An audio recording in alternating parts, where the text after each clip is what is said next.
Dave. All right, Renee, it's easy to have fun and focus on what's happening off the court sometimes with Kalia Copper or something like that. But the biggest story for the WNBA this offseason has been off the floor, and that's Brittney Griner. She was freed from Russia on Thursday in a prisoner exchange. You played in Russia during your career, so I understand it hits home for you on several layers.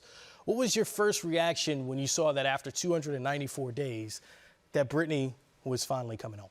I mean, it was crazy because, well, my first reaction to answer your question was I cried. I couldn't believe it because just the day before, I was on We Need to Talk, and they asked us, like, to do a New Year's resolution.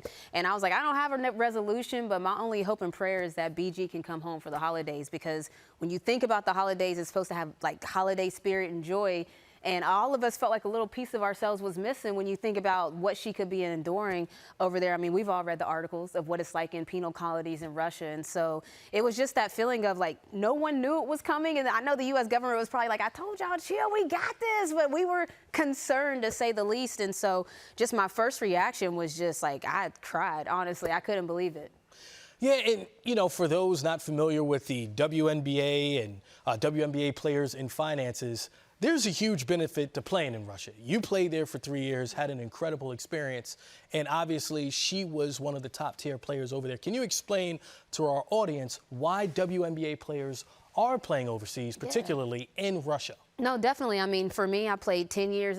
I played 11 years in the WNBA, 10 years overseas. And the idea behind it is you only have a certain window that you can play sports at a high level. And everyone knows that Father Time is undefeated. Dwayne Wade tried to battle level. We see the LeBron James commercials right now, but it's undefeated. So you want to maximize your playing ability, your physical athleticism, all of that. You want to get the most out of it, because at the end of the day, as a WNBA player, any player, you want to take care of your family. So if you go overseas, you can play in the WNBA, of course, and then when you go overseas, you can make upwards to 3 times, 4 times, 5 times your salary. There's a lot of million-dollar contracts overseas in different countries, but Russia is one of the highest-paying leagues. So that's why you see so much talent. I mean, we had over half of our all-stars there at one point. You know, a lot of them play on the same team that Brittney Griner played on. So there's a lifestyle that if you want to afford yourself a certain lifestyle, you play 2 seasons. Yeah, that's an excellent point that you made about the kind of money that you can make in Russia and how popular the sport is there. So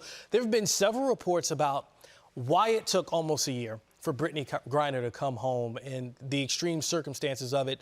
And one of the things that's been, you know, reported is the fact that the support that she got from WNBA players, the support that she got from her wife, and the relentlessness in trying to get her home. And that made her case a little different.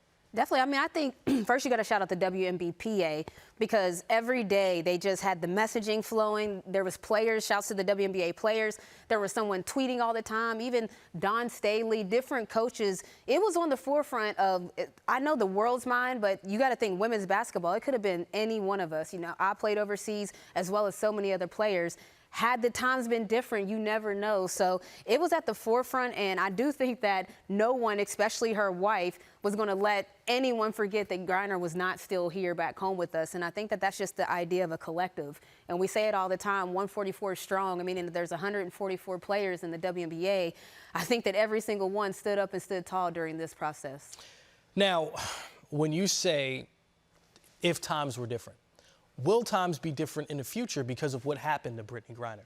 Do you think that we'll see less WNBA players willing to be caught in a situation where something like this could happen to them in lieu of chasing finances? Oh, definitely. I mean, I think that even if you look at Russia, you know, there was not a lot of players that went to go play in Russia anymore. A lot of players that played there their whole career, because it is the highest paying league, chose not to go there anymore and play in a different country. But also the times are changing. You know, there's the name, image, and likeness space, which I absolutely love. Now a player can make lots of money and stay home. So I think it's twofold. I think that there's rules changing in the WNBA with the prioritization clause, but there's also name, image, and likeness where a lot of times when I was playing, it's like back in my day, I'm not that old, but it's so different, because when I was playing, there wasn't a lot of financial options. You could broadcast, you could come and be an analyst or run some camps, but there wasn't companies, brands that are putting you in commercials, activating in the name, image, and likeness space like it is now. So, I mean, I do hope that that continues so that players do have an option of, I do want to have a better lifestyle, I do want to make more money, but I want to do it here. Yeah, I mean, you mentioned your alma mater, AZ Fudd. You see her on commercials already in Page Bucket. Like, you see it now, and kudos to those players who were in college with the NIL able to gain income already as just college athletes. Well, great job, as always. Thank you. But I want to say something to that real quick, because when we say NIL, automatically we do think of college because that's where it came in. But there's a lot of WNBA players that would love just as many deals that you see these college players getting. And I'm not saying to take it from the college players. I'm saying give more deals. Like, just give more deals to women players that are excelling or have different, like, there's always different passion projects that WNBA players have as well as college players. So when the name, image, and likeness space blew up, it blew up in the college space, but I hope it trickles over to the WNBA space as well. Look at that. Enlightening on so many levels, Renee Montgomery. All right, Tuesday on TNT, we have 3 of the last 5 champions playing. Warriors, Bucks, Celtics, Lakers. A night of recent champions on TNT.